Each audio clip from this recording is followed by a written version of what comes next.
10 minutes a day is not a gimmick, it's science. Your belly fat isn't stubborn, your daily habits are misaligned. In the next 10 minutes, everything you thought changes completely.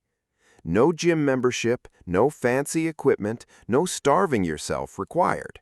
Just 8 science-backed shifts that quietly reshape how you burn fat. Most people blame cardio first when their belly refuses to shrink, but the real enemy isn't your treadmill, it's a hormone. That hormone is insulin, and it controls more than you realize. Every carbohydrate you eat becomes glucose, flooding your bloodstream instantly. Picture your bloodstream as a highway packed with rush-hour traffic. Glucose is the traffic, insulin is the officer directing everything. Some fuel goes to muscles, some to your liver, some elsewhere. The leftover, unused energy gets quietly parked as stored fat. The real trouble starts when insulin never gets a break.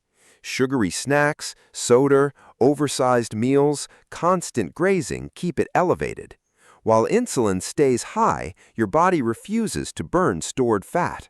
That's why hard workouts sometimes produce frustratingly little visible progress. The fix isn't extreme, it's surprisingly simple and sustainable daily habits. Eat more protein, add fiber, skip sugary drinks, walk after meals. These small shifts calm blood sugar spikes and restore insulin sensitivity. Small, boring, repeatable habits beat dramatic diets that quietly collapse. But even perfect nutrition can't fix one common exercise mistake. It hides inside the exercise everyone believes burns belly fat fastest. If you've done thousands of crunches expecting a flat stomach, listen closely. Crunches strengthen muscle underneath fat. They don't melt fat away. Your body doesn't choose where to burn fat based on effort. Fat leaves storage based on total energy balance, hormones, and genetics. Imagine a thick winter coat covering your favorite bright t-shirt. You can upgrade that shirt endlessly. No one will notice underneath. Belly fat behaves exactly the same way, hidden until fat drops. That doesn't mean core training is pointless. Most people just misuse it. They chase visible six-pack muscles while ignoring the deeper stabilizing muscles. The transverse abdominis works like your body's natural internal weight belt. Planks, dead bugs, hollow holds, and controlled breathing strengthen this hidden muscle. The goal isn't endless crunches, it's a stronger core alongside real fat loss. And that leads directly into another mistake, quietly limiting your results.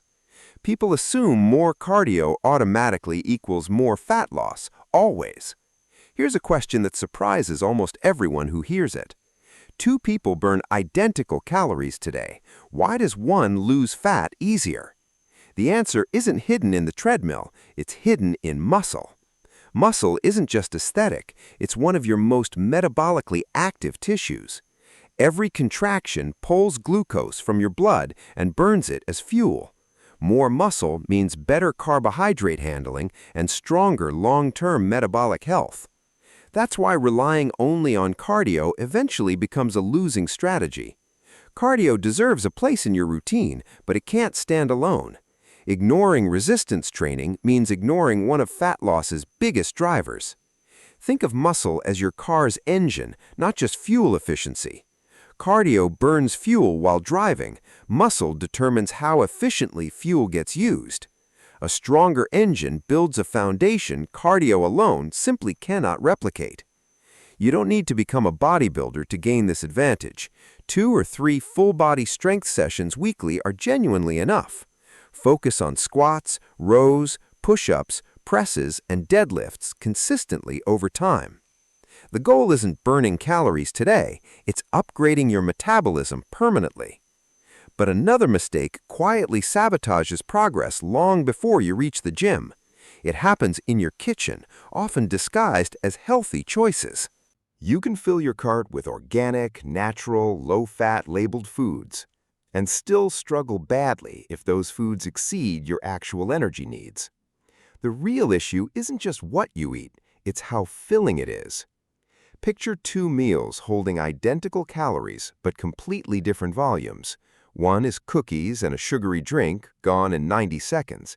The other is vegetables, lean protein, fruit, and potatoes, filling your plate. Same calories, but the second meal keeps you satisfied for hours.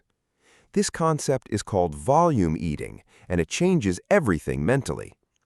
Vegetables, berries, potatoes, beans, popcorn, and lean protein maximize fullness affordably. They stretch your stomach, increase satisfaction, and reduce constant unnecessary snacking urges.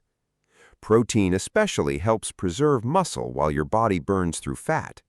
Preserving muscle keeps your metabolism efficient throughout your entire fat loss journey. Stop asking how to eat less.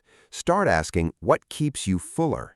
That mental shift outperforms willpower every single time it's tested. But even excellent nutrition can be undone by one ironic mistake. It happens when people try losing fat as fast as humanly possible. It sounds logical. Eating less works, so eating far less works faster. This single assumption destroys more progress than almost anything else combined. Slashing calories dramatically doesn't impress your body, it alarms it instead. Your body senses danger and immediately begins protecting itself from starvation. The scale drops fast initially, mostly from water and stored carbohydrates, not necessarily from stubborn body fat you actually wanted gone. As the extreme diet continues, your metabolism quietly becomes more efficient. You move less without noticing, feel exhausted, and grow increasingly hungrier. Without enough protein and strength training, your body starts burning muscle too. Losing muscle makes long-term weight maintenance dramatically harder down the road. This creates the frustrating cycle of losing weight, stalling, then regaining everything. The problem was never motivation, the approach itself was simply unsustainable. A moderate deficit, higher protein, consistent training, and patience work far better. Gradual fat loss protects your muscle while making habits genuinely maintainable long-term. Successful fat loss isn't about speed, it's about staying lean permanently. And that leads into a mistake almost everyone completely overlooks entirely. One that determines whether your metabolism thrives even while you're resting. Many believe fat loss only happens during workouts, but recovery matters equally. Recovery is when your body repairs muscle and restores depleted energy. Poor sleep, chronic stress, and inadequate rest quietly derail your entire progress. After a few rough nights, your workouts instantly feel noticeably harder. You skip the gym, crave sugar, and reach for extra caffeine. These small decisions compound over weeks into serious dietary sabotage. Sleep directly influences hunger hormones, increasing appetite for high-calorie comfort foods. That's why poor sleep often leads to unconscious overeating the next day. Training too hard without adequate recovery doesn't guarantee faster results either. Constant exhaustion lowers workout quality and raises your injury risk significantly. Aim for 7 to 9 hours of genuinely restorative sleep nightly. Schedule rest days, manage stress, and remember, consistency always beats total exhaustion. The goal is recovering well enough to train effectively week after week. Now here's one of the biggest myths hiding in plain sight. More cardio doesn't automatically mean more fat loss. It truly doesn't. How you approach cardio matters far more than how much you do. Many assume if 30 minutes helps, 90 minutes must help triple. Your body, unfortunately, doesn't respond to exercise that simply or predictably. It adapts constantly, compensating in ways most people never notice happening. You might move less throughout the day without realizing it consciously.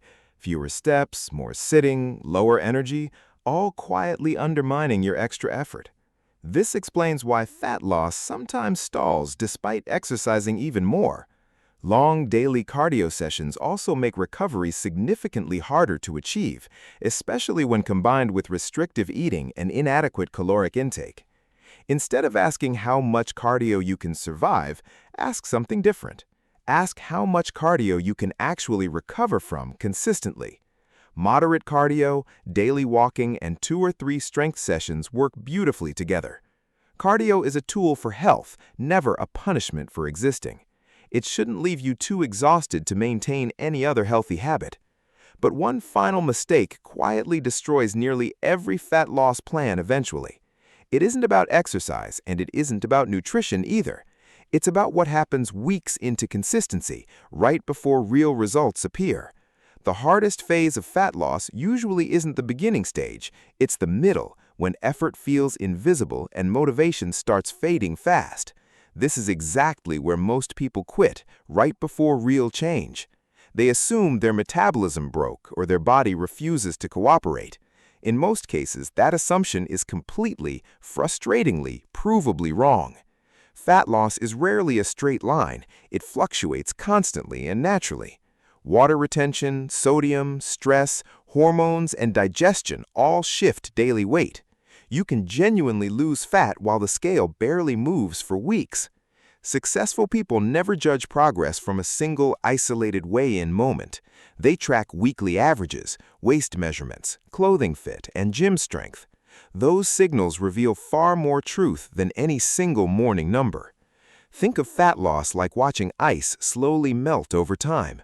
Nothing visible happens for a while, then suddenly everything changes rapidly. But the melting began long before you could actually see it. Every healthy meal and every short walk quietly moves you forward. Every strength session and every good night's sleep compounds invisibly beneath. The people who transform aren't the most disciplined, they're the most consistent. They simply stay patient long enough to let biology finish working. Now let's connect every single piece into one simple, repeatable system. None of these strategies involve magic pills, detox teas, or shortcuts. They work together by reshaping your daily environment and default habits. Start with nutrition. Build every meal around a solid protein source. Add fiber-rich vegetables and whole foods that genuinely keep you satisfied. Aim for a moderate deficit you can realistically maintain for months. Next comes movement. Combine daily walking with structured strength training sessions. 7,000 to 10,000 steps daily paired with 2 strength workouts weekly. That combination alone transforms body composition more than extreme cardio ever could. Then prioritize recovery. Protect your sleep and actively manage daily stress. Remember, muscles don't grow stronger during training, they grow during recovery. Finally, measure progress correctly using multiple honest indicators, not just weight. Weekly averages, waist measurements, photos, clothing fit, and strength gains matter most. The biggest transformations come from stacking small habits, not chasing perfection. More protein here, a short walk there, 1 extra hour of sleep. Individually small, together they completely reshape your internal metabolic environment permanently. And there's one final mindset shift separating temporary results from lasting ones. The leanest people aren't chasing extreme routines, they're repeating simple habits. You now understand how hormones influence fat storage and fat release. You understand why crunches can't selectively burn fat from your stomach. You understand why muscle matters more than endless hours of cardio. You understand why filling meals beat restrictive ones for long-term success. You understand why recovery matters as much as any single workout. Most importantly, you understand that consistency always outperforms short-term perfection. Imagine these habits repeated daily for an entire year, starting today. Walking after meals instead of collapsing onto the couch immediately. Choosing protein first, automatically, without needing willpower or constant reminders. Training a few times weekly because it's simply part of life. Sleeping well enough to wake energized instead of already craving sugar. None of these choices feel dramatic on any single individual day, but together they quietly reshape your metabolism and your entire health. That's the real difference between temporary weight loss and permanent transformation. Your goal was never surviving 30 miserable days of extreme restriction. Your goal is building habits you're still practicing 30 years later. Your body responds to what you repeatedly do, not occasionally attempt. Master that single idea, and fat loss stops feeling like war. It becomes the natural, inevitable result of the life you've built.